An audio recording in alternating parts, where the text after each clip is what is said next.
अगर आप अभी अध्यात्म में नए हैं तो आपको कुछ गलतियां हैं जो नहीं करना चाहिए।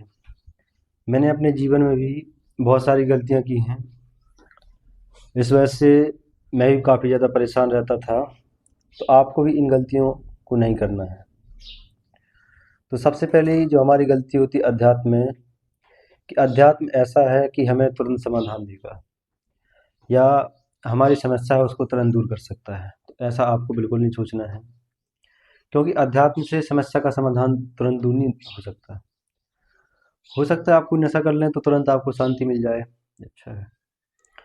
अब होने के लिए तो तुरंत हो भी सकता है, लेकिन जो हमारे मन का अहम है वो इतनी जल्दी इतनी आसानी से नहीं जाता। तो कभी भी अध्यात्म को शॉर्टकट नहीं समझना चाहिए। हमेशा इसमें चिंतन मनन गहराई में उतरना ये हमेशा करना चाहिए। जब तक आप सिर्फ सुनते हैं, उस पर चिंतन मनन नहीं करते हैं, तब आपको इससे कोई फ़ायदा मिलने वाला नहीं है। आपको सुनना है, फिर उस पर चिंतन करना है, और चिंतन भी ऐसा करना है कि जो तार्किक हो पूरी तरह से, यानी तर्क में फिट बैठता हो। क्योंकि अध्यात्म का संबंध किसी अतार्किक चीज़ से या कि जो तर्क के आधार पर फिट ना बैठे उसको मानने से नहीं है। तो जब अपने मन मन में पूरे जो मंथन कर लेते हैं, चिंतन कर लेते हैं, तो हम उसे अपने जीवन में व्यवहारिक रूप से उतारना होता है। दूसरी गलती हम ये करते हैं कि हम जो उपनिषद के महावाक्य हैं उनको सुन लेते हैं और बहुत जल्दी प्रभावित हो जाते हैं, और अपने आप को अहम ब्रह्मास्मि यानी मैं ब्रह्मा हूँ या फिर जो श्रेष्ठ वाक्य हैं वो कहने लगते हैं। लेकिन आपके जीवन में इसका कोई अनुभव नहीं होता। आप इन जब महावाक्यों को ऐसे कहने लगते हैं तो आपके जीवन में उल्टे शांति मिलने की बजाय अहंकार और बढ़ता है।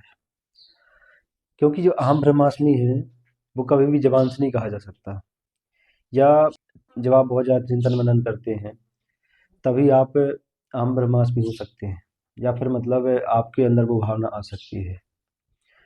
यदि आप चिंतन मनन नहीं करेंगे और आप सिर्फ इस आधार पर कहने लगे कि आपने सुन लिया वाक्य और आपको उससे प्राउड फील होने लगे, तो फिर आप नहीं हो सकते। क्योंकि अध्यात्म में यदि आपके अंदर गर्व की भावना है या हीनता की भावना है तो वो अध्यात्म नहीं हो सकता।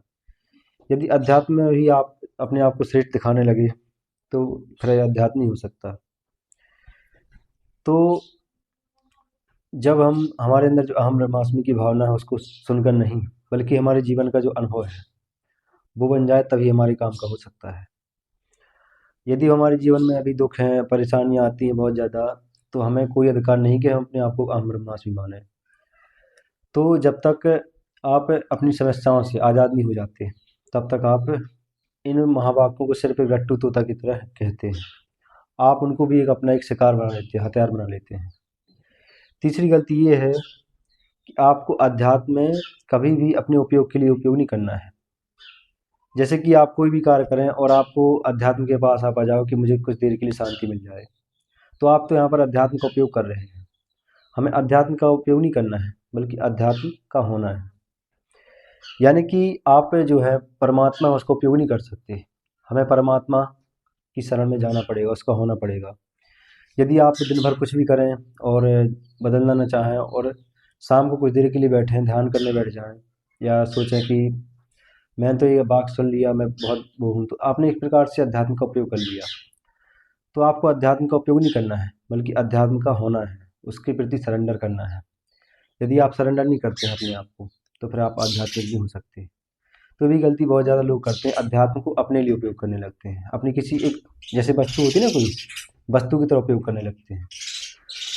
आप विचारों में भी अध्यात्म का वस्तु की तरह उपयोग करने लगते हैं। आप अपने जो आपने जो अनुभव किया है उसको दूसरे लोगों को सुनाने के लिए भी आप ऐसा कहने लगते हैं कि देखो भाई, पहले मैं था, अब ये हो गया। तो अध्यात्म का उद्देश्य कुछ होना नहीं है, बल्कि जितना भी कुछ हैं हम जो कुछ हमने मानता बना रखी है उस मानता को छोड़ना है।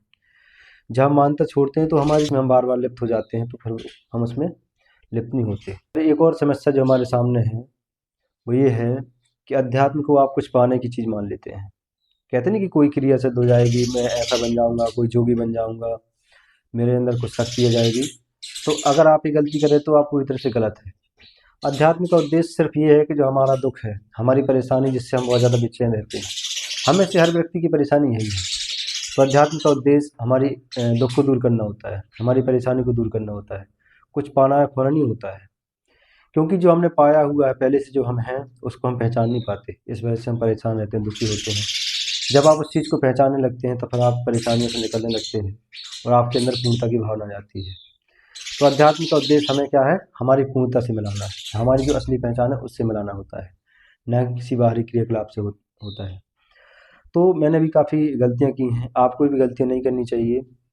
तो आपका जो मार्ग है काफ़ी सरल हो सकता है और आप इससे असली फ़ायदा उठा सकते हैं।